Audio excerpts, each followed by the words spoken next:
I've worked every day of my career in Fort Worth in the golf business for about 35 years now. I come from the farm and from a rural world where I didn't know anything about golf clubs, man. But I knew how to work.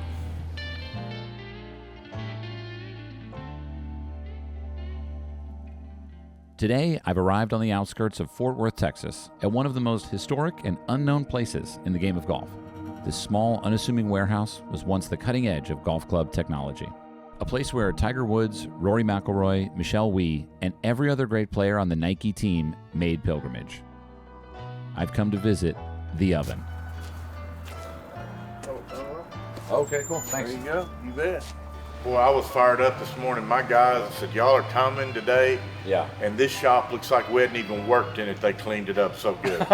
This is Mike Taylor, co-founder of Artisan Golf. I came to Fort Worth like, I'm gonna go get me a career started in the aerospace business.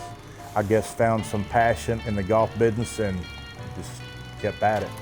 40 years ago, Mike began working for the legendary ball striker and major champion, Ben Hogan, grinding club heads by hand. You're seeing probably the greatest shot maker in the history of golf right here. I want you to watch the way that he handles those hands. Boy, he looks like a machine. In a lot of ways, Hogan was the Tiger of his era, and the expectations were high. You know, he was pretty demanding of himself, and so he expected a lot out of the equipment and on the people there in the team. It was quite an operation.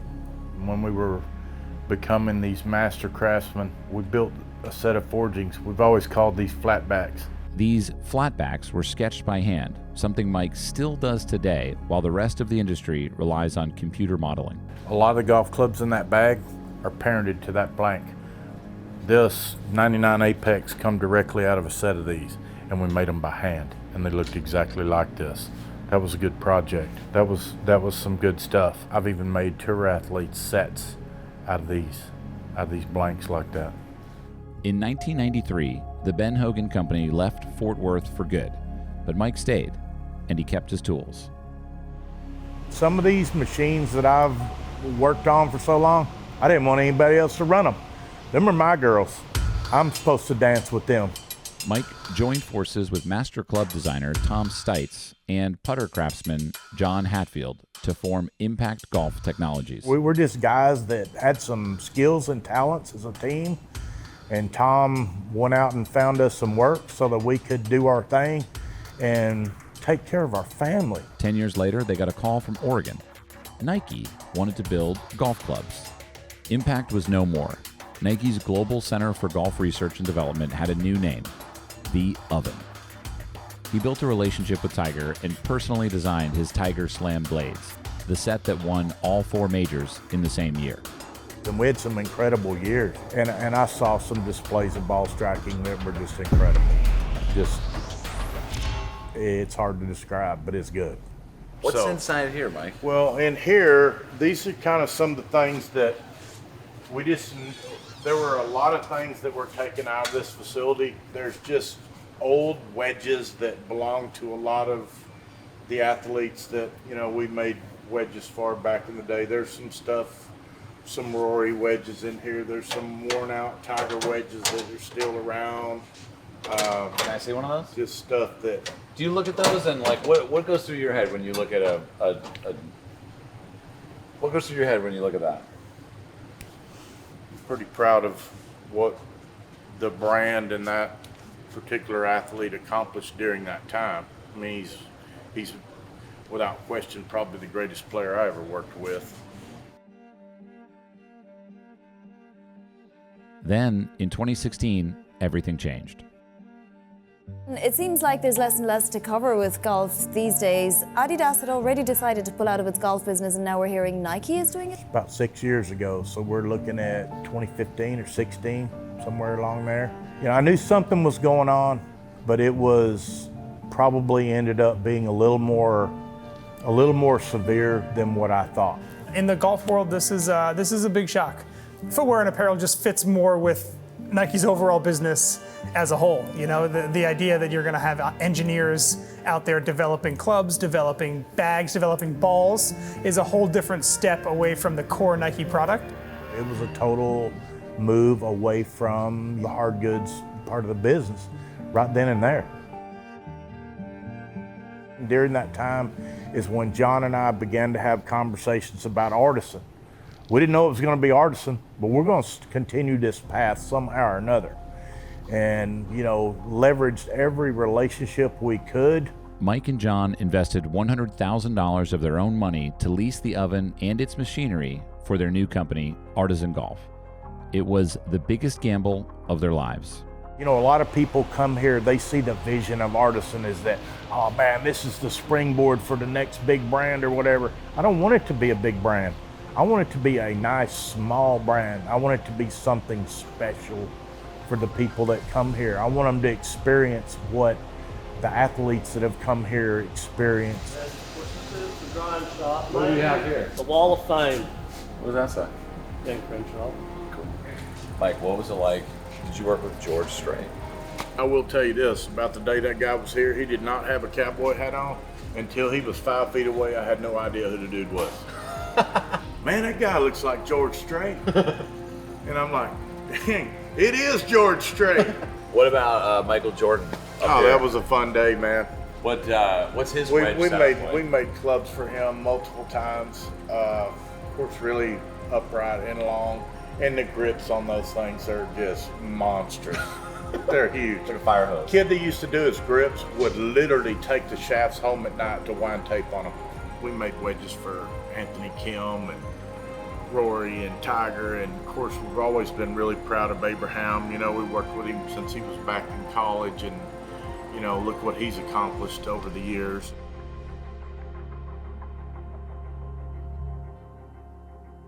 After learning about the history of this building, I'm a little nervous. I have some pretty big shoes to fill.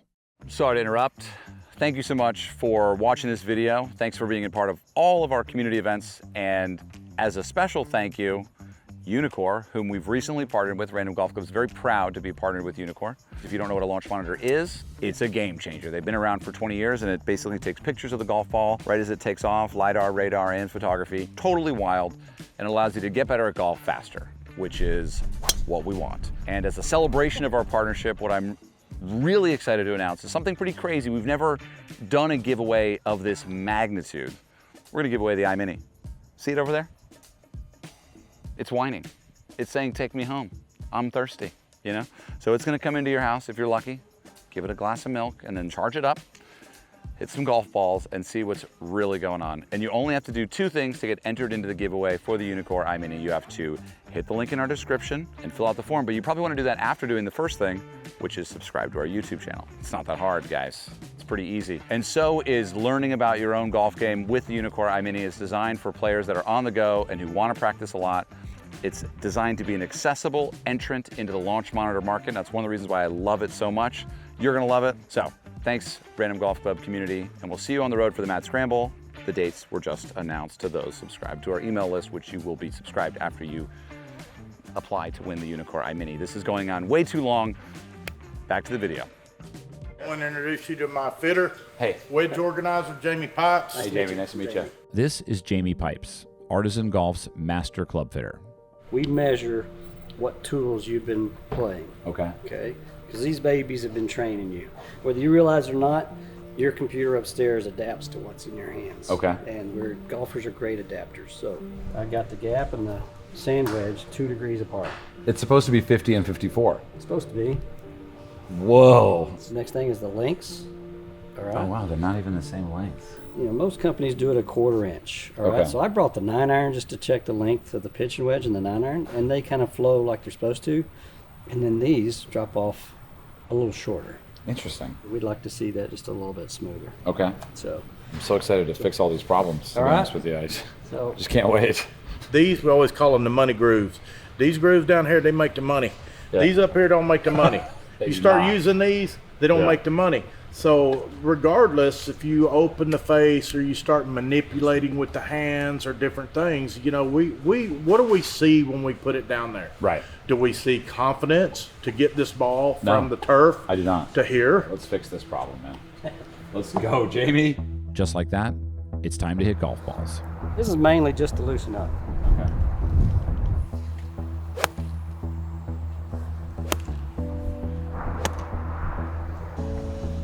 There's something about hitting a bad shot in front of someone really smart standing behind you. I make people nervous, but I don't bite.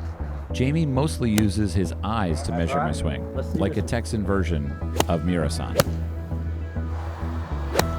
As you go down, the wedges could be a little bit heavier. Okay. And like Mike was alluding to, the weight in the wedge shafts helps your tempo. Really? Yeah. Guys, I feel like I'm in the hospital and I didn't even know I was sick. I've just never had a wedge fitting that focused on short game, on the finesse shots, and it's a total like mind blower for me to think about how the wedge is really the only club in the bag that has like all these different ways of being utilized in a swing. 8 clubs. Yeah, 100 yards. That's a lot of clubs. And then you get the wedge game. And that's the reason that wedge game has got to be balanced properly so that we don't have holes in that part. Come on, you need to score. From that pitch and wedge end, you need to be able to score, man. Come on. We need to be able to make it happen. You do need to score.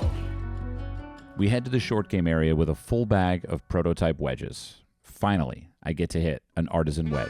So Jamie was just saying he noticed that I had Arcos on my clubs, and he was saying that if I looked at the stats after the round, I would notice that, what'd you say, 2/3 of my shots are inside 135? Yeah, that's crazy to me. Most of the golf happens inside a pitching wedge. So first part, we're just going to let you hit through ours. We're just going to get to know the different grinds. We're testing the different grinds on the bottom. It feels very different. It's shorter and heavier.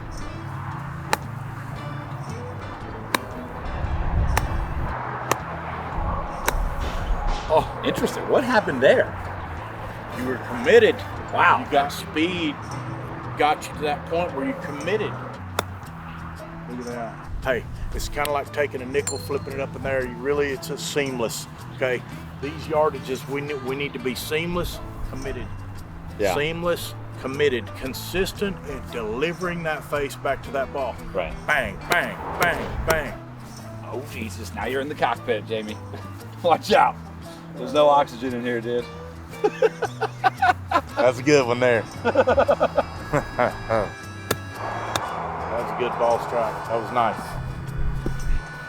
It's a crazy looking club. Just crazy looking club. I'm seeing just a straight angle here. There's no bulge or a divot in here. Mike, what do you call this? Yeah, what is that? What do you call Transition. that? Transition. Transition. It's the leading edge juncture hosel transition. To me, that's a craftsmanship it's beautiful. thing that you see here in this shape here. Yeah. You know, the hosel looks like it's in the right place. Yeah, exactly. It's relative to where we're going to strike the ball. Yeah, it is beautiful. After testing a half a dozen or so heads and lofts, Jamie's done. It's Mike's turn now. That's good work. That was fun. Thank you, Jamie. Yeah. That was really fun. I feel like I learned a lot about just my own game.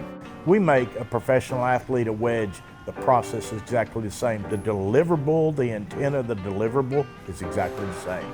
According to Mike, my wedges will be made exactly the same way as Rory's were. There's a sense of pride that people have when they've got something that they know is just theirs.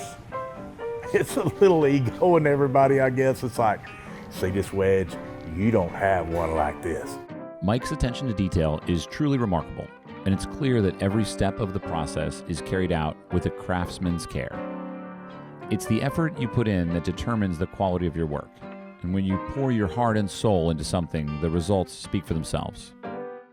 It's special to see someone that walk in this door here that's waited 6 or 8 weeks for a set of wedges or a putter, and to watch them pull that head cover off of there and look at something that belongs to them. They didn't go down to the store and go, hey, I'll take that one. No, this belongs to you. This has been created for you. The rich history of Artisan is still felt in every corner of the building and the people who work here. As I reflect on my time here, one thing that stands out to me is the value of hard work, especially when it comes to crafting something truly unique. The past still exists here, but it's not something that anyone comes here to leverage that as far as what our future looks like. Now it's about what we do and what we can do for our customer and those athletes. But that past, it's here. That history is here. I think as long as the people are here, it's still here. Mike and John are more than just club makers. They are part of a lineage of skilled metalworkers spanning thousands of years who armed knights, shod tournament horses, and crafted works of art unparalleled in beauty and form. Mike has devoted his entire life to perfecting the intricacies of a single wedge. And while the oven may have closed, there is a new name for this rarity in the world of commercial golf: the Forge.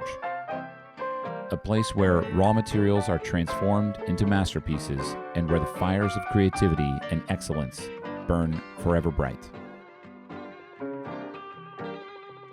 All right, so that's the end of the fitting here today. We're going to drive back to Austin, and I'm going to do nothing for the next 6 to 8 weeks until the club box about that big arrives, and then I'm going to open it up and immediately go just live my best life, basically. So thanks for watching the first of 2 videos where we got fit at Artisan for, what do you call these, the best wedges in the world? Yeah, something like that. Best wedges in the world.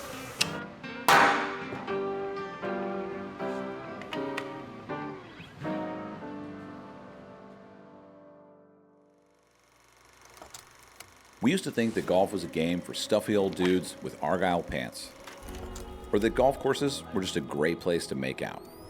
But over the years, we found that golf is actually an adventure, whether you play in your backyard or thousands of miles away.